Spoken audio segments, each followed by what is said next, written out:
Friends, welcome back. I am Jason and this is Maggie.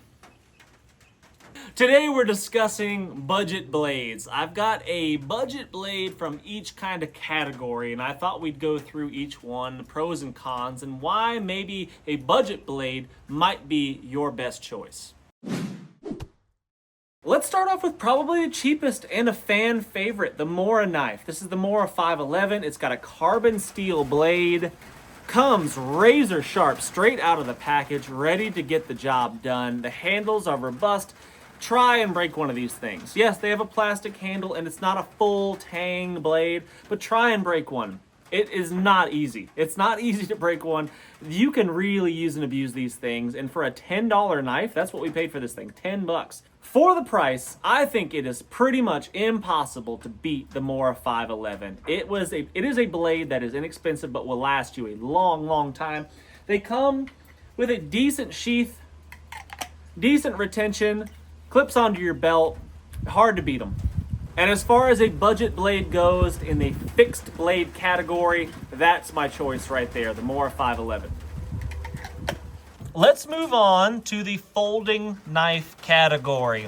And for that, my choice is going to be this OpenL No8 made in France.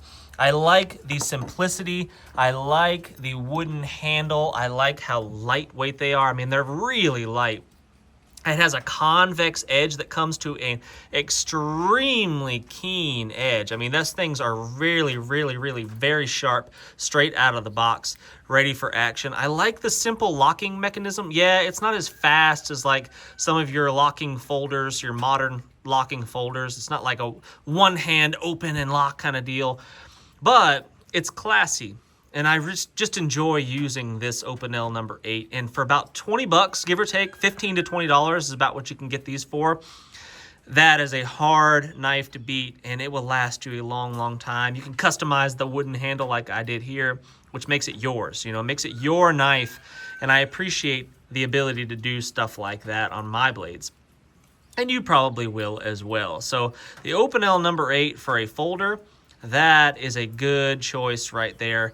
I like it a lot. And that edge, I mean, I tell you what, that convex grind that this blade has, it's a really thin steel. That's probably, man, I don't even know how thin that is. It's a little bigger than a 16th probably, but in that full convex grind makes it extremely slicey.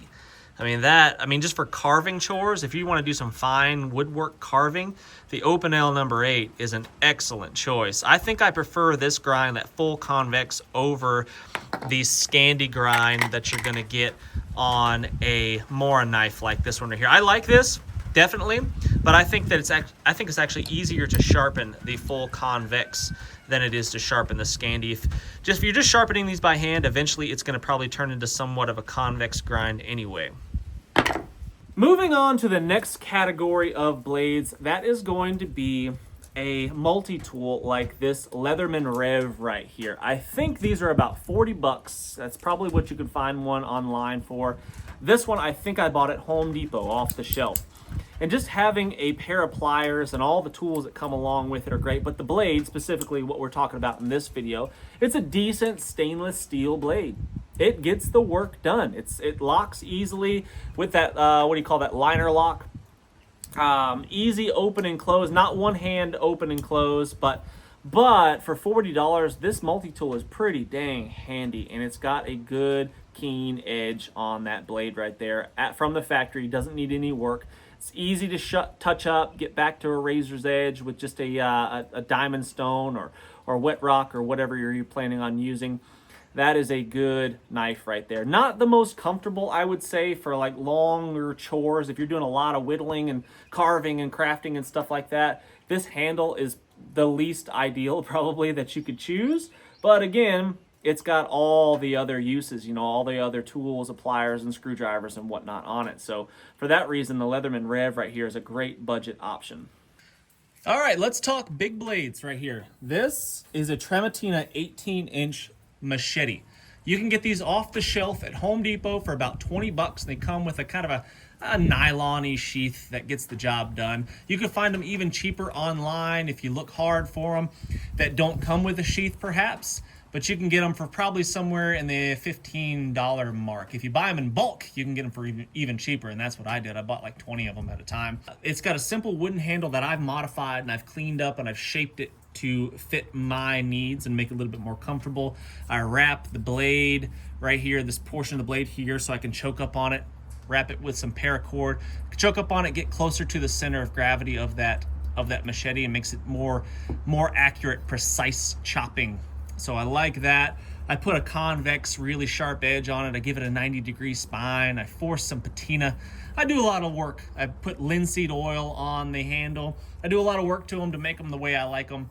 But it's a very inexpensive. But man, you could beat the crap out of a tool like this one. You can use and abuse and chop and cut and slice. You can dig in the dirt with them. I use the back of the machete for chopping through roots and stuff. If I'm chopping real close to the ground, I know I'm going to hit rocks. I just use the thin back that's unsharpened. I use the back of the machete and chop into the dirt, and it works. It gets the job done, and it saves my edge. But man, easy to sharpen with a rock out of the creek, which I've done plenty of times. I really enjoy using these larger tools like this Trematina machete right here. I made a custom PVC sheath right here that is fantastic, if I do say so myself, and much better than the one that it would come with. Aluminum rivets. This is just a big old drain pipe that I used and heated it up in the oven and formed it around the machete. That's just some webbing off of like a strap, a tie-down strap. Good retention in there so it's not going to fall out. Lots of big holes, so if it's getting rained on in the swamp and the muck, it drains really easy and you don't have water sitting on your blade. I like simple things like that, and I like doing it yourself. The DIY jobs like that are always fun. Nugget the chick makes another appearance. Don't get cut, Nugget.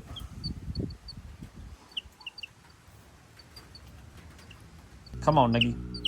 Come on, Nugs. There you go. All right, friends. Well, there are my top 4 budget blades right there. I mean, every category of blades that I could think of. You got your folder, you got a multi-tool, you got a fixed blade, and you've got a large chopper right there. And those are my top choices right there. If I was on a tight budget, or even if I wasn't, I really like using the budget tools. I mean, I like using and abusing tools that will stand up to the abuse, and you didn't have to put a whole lot of money in them. And if you break one, damage one, lose one, your heart isn't broken. You know, it's not that big of a deal. I really there's something about the inexpensive tools like this that I don't know. I like customizing them, you know, putting my own marks on them, because maybe you wouldn't want to do that with a $200 knife. You wouldn't want to make it your own. You know, you're afraid to customize it a little bit. But with a cheap machete like this one, Nugget crapped on my handle. Look at that. And if your chick craps on your blade, it's not that big a deal because you didn't have that much invested into it. But anyway, I can customize my machetes, and I like the wooden handles for that reason. I like the bomb-proof plastic handle here on the Moras.